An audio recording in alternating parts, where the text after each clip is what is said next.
In shopping centres, on the internet and at home, consumers are often exposed to unfair commercial practices, such as misleading advertising, aggressive doorstep selling and fake lotteries. The latter are often based in other countries, which makes them more difficult for the consumer to track. Faced with this problem, in 2005 the European Union adopted a directive on unfair commercial practices. This should be applied in all member states by December 12, 2007.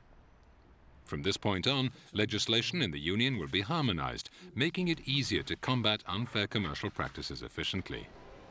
This should give confidence to consumers who still hesitate to buy anything outside their own country for fear of being less protected. But what is an unfair commercial practice? If you think it doesn't concern you, you're mistaken. We're in Brussels at the contact center of the consumer association Tester Chat. This is a very simple list. It's the complete file of complaints we received in 2006-2007 about unfair commercial practices. There are a lot of them, several hundred cases every month. They concern advertising, misleading offers, aggressive practices, such as in the case of one of our members who found himself forced to buy fire extinguishers because of a so-called legal obligation. This Belgian consumer was the victim of a so-called unfair commercial practice. A technician visited his premises to carry out maintenance on his extinguisher and told him it would have to be replaced to conform to legislation. But the law doesn't require the possession of such equipment. Aggressive practices, sometimes used in home selling, are now covered by the directive. Some of them feature on a blacklist that identifies unfair commercial practices which are outlawed under all circumstances in the European Union. The use of false claims linked to personal safety is one of them. Although this type of practice is prohibited in certain EU member states, this is not yet the case in all of them. The new directive harmonizes the unharmonized laws of the member states of unfair commercial practices. It filled in a number of regulatory gaps in the existing regulation and also increased the protection of consumers by introducing a new provision, the general prohibition of unfair commercial practices, which is principle-based and which will ensure the directive stays future-proof. This is Milan in Italy. Here too, unfair commercial practices are commonplace. Altro Consumo, buongiorno. Altro Consumo, the largest Italian consumers association, has also come across dozens of them. I want to show you one case on our long list. This one here, of a member who was the victim of the abuse of the word free on the internet. At a time when online commerce is rapidly increasing, certain unfair commercial practices are aimed particularly at this type of platform, to the cost of people like Ezio Fulcini. In September, I signed up on a site for a new email address.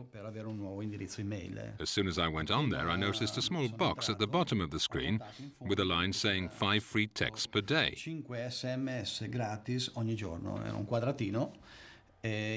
I clicked on it and immediately went to another page which said again in large letters, 5 free texts per day.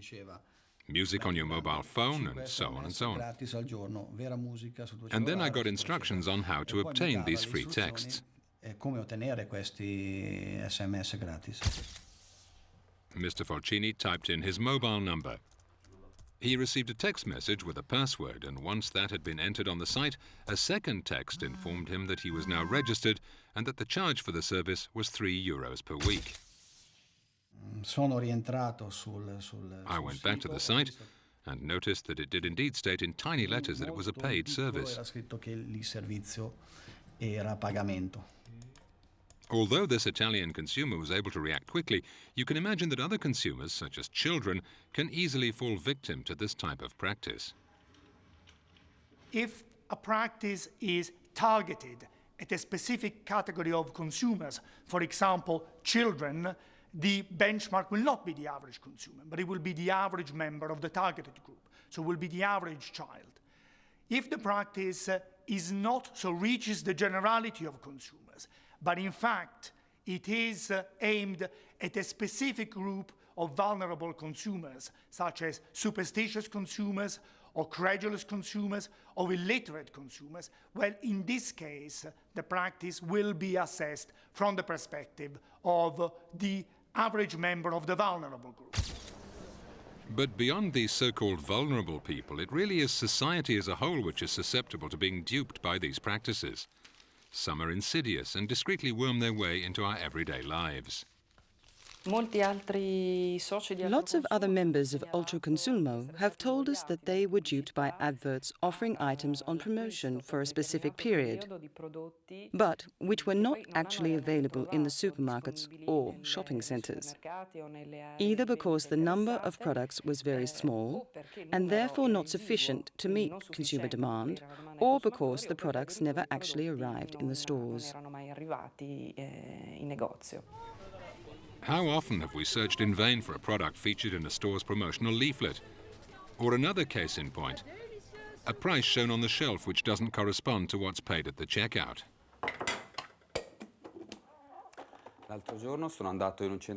The other day I went to a supermarket and in the special offers area I saw this product which was advertised, 4 packets for the price of 2.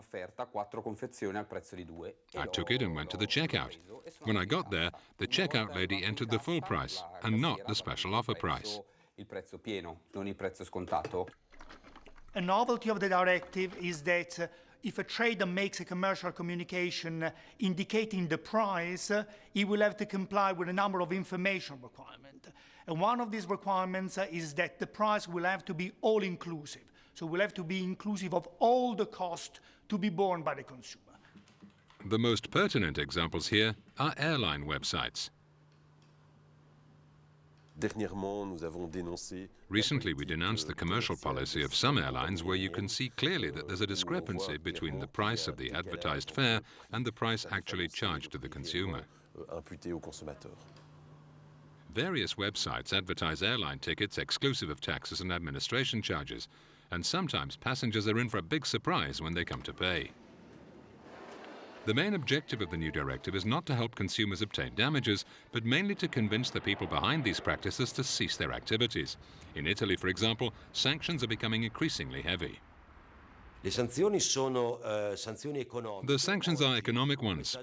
Today, a misleading or aggressive advertising message or commercial practice may result in a fine which can be as high as €500,000.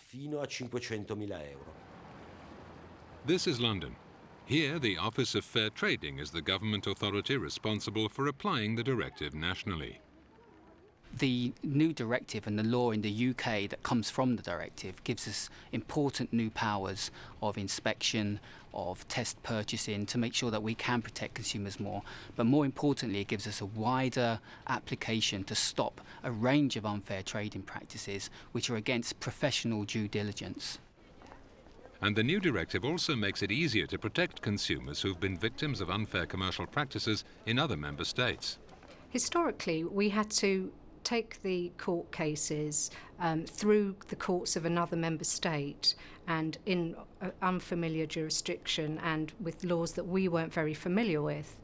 But now we're able to ask our partners in other member states to pursue cases on our behalf. We've adopted a mutual assistance approach, and we too can offer assistance to pursue traders in the UK on their behalf. The new directive on unfair commercial practices is not only an added value for the consumer, it's also a guarantee for the world of business. I don't want to see consumers misled anywhere in Europe. They should be equally well protected because trust is the currency of a modern economy. This directive will simplify enormously the regulatory environment, and businesses in the EU will fully benefit from it. From now on, consumers can benefit from the same guarantees throughout the entire Union.